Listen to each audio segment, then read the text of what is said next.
Una vez le preguntaron a Aristóteles cuál era la ventaja de mentir. Respondió: si dices la verdad no te creerán. Aristóteles, filósofo del conocimiento.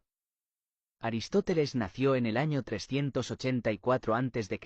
en Estalleira, Calcídica, a unos 55 kilómetros al este de la actual Tesalónica. Su padre, Nicómaco, era médico de cuerpo del rey Amintas de Macedonia. Aristóteles creció y se educó como funcionario, miembro de la aristocracia. Alrededor de los 18 años, fue a Atenas, a la Academia de Platón. Fue el alumno más brillante de Platón. Tartamudeaba y tenía las piernas muy delgadas, pero vestía de forma muy llamativa, incluidos los anillos, y se cuidaba mucho el pelo. Aristóteles permaneció en esa academia durante casi 2 décadas, hasta la muerte de Platón en 347. En la academia conoció a alguien, en 347. En la academia conoció a alguien, Hermias, que era esclavo de Eubulo, un rico banquero y tirano de la región de Asos y Atarneus, en la costa de Asia Menor, la costa occidental de la parte asiática de la actual Turquía.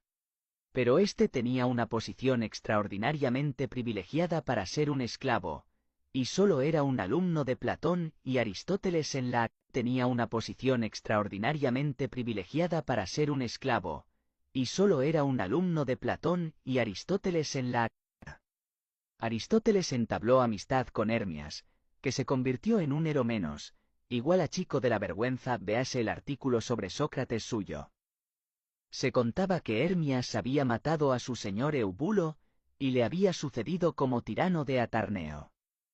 En aquella época, el gigantesco imperio persa que se extendía desde Afganistán hasta Grecia, en la actual Turquía, se desmoronaba. Algunos pueblos se habían rebelado o algunas provincias se habían separado. Grecia también estaba debilitada por las guerras entre ciudades. Pero había un imperio que estaba en auge, Macedonia, al norte de Grecia. Aristóteles se había criado en la corte del rey de Macedonia, y el nuevo rey Filipo de Macedonia estaba haciendo planes para conquistar el imperio persa.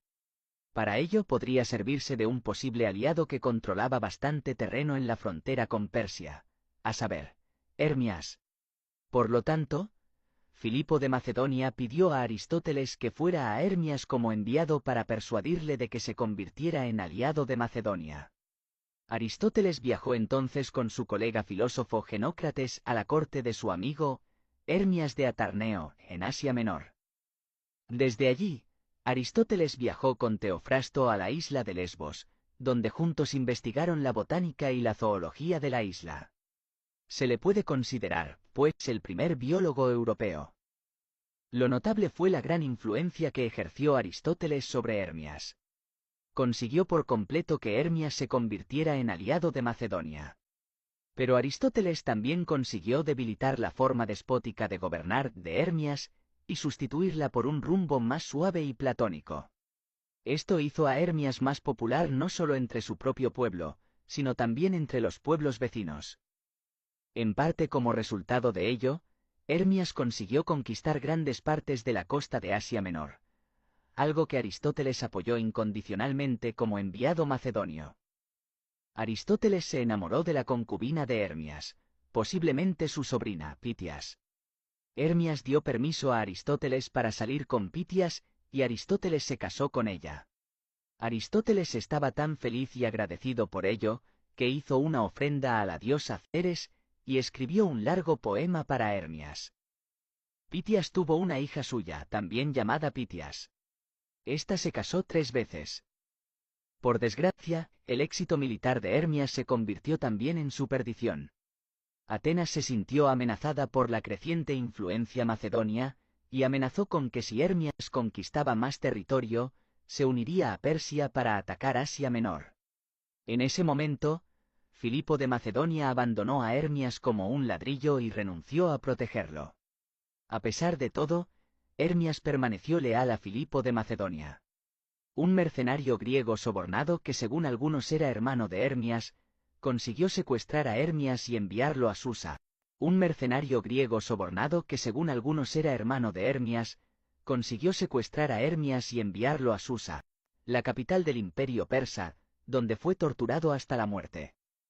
Los escritores que no tenían buena disposición hacia Hermias lo llamaban eunuco, igual a hombre castrado, algo que probablemente no era cierto ya que posiblemente también era padre.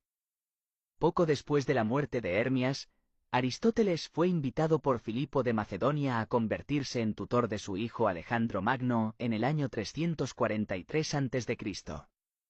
Durante su estancia al frente de la Academia Real de Macedonia, Aristóteles enseñó no solo a Alejandro, sino también a otros dos futuros reyes, Ptolomeo y Casandro. En sus lecciones de política, Aristóteles sostenía que solo una cosa podía justificar la monarquía, y era cuando la virtud del rey y su familia era mayor que la del resto de los ciudadanos juntos. Sin embargo, con mucho tacto, dijo que el joven príncipe y su padre también pertenecían a esa categoría. Aristóteles animó a Alejandro a conquistar Oriente, y su actitud hacia Persia fue descaradamente etnocéntrica, tal vez por miedo a ser considerado erróneamente como un traidor.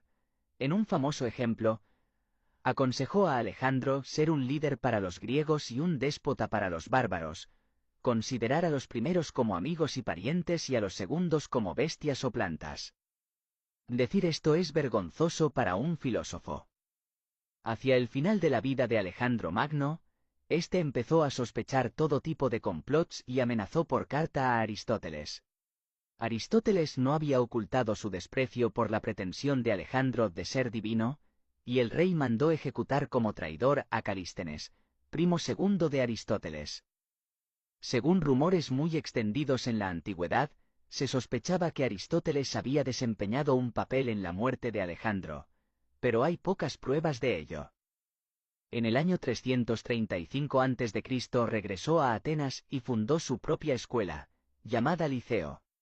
Aristóteles enseñó muchas asignaturas en la escuela durante los 12 años siguientes. Ese mismo año murió su esposa. En Atenas Aristóteles también mantuvo un noviazgo con Herpilis de Estayeira, que tuvo un hijo con él, llamado Nicomachus en honor al padre de Aristóteles. Herfilis se convirtió en su concubina. Según la Suda, una enciclopedia histórica bizantina del siglo X, también tuvo un Herómenos, Paraephatus de Abidus. Fue durante este periodo en Atenas, del 335 al 323 a.C., cuando Aristóteles escribió la mayoría de sus libros. Aristóteles escribió muchos diálogos, de los que solo se conservan algunos fragmentos. Sus libros.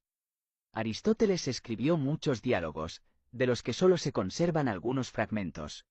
Son descripciones de temas concretos y, en su mayoría, no estaban destinadas a la publicación, sino a servir de apoyo escolar a sus alumnos. Sus principales tratados son la física, la publicación, sino a servir de apoyo escolar a sus alumnos. Sus principales tratados son la física, la metafísica, la ética, la política sobre el alma y la poesía. Aristóteles no solo exploró casi todos los temas de la época, sino que realizó importantes aportaciones a la mayoría de ellos.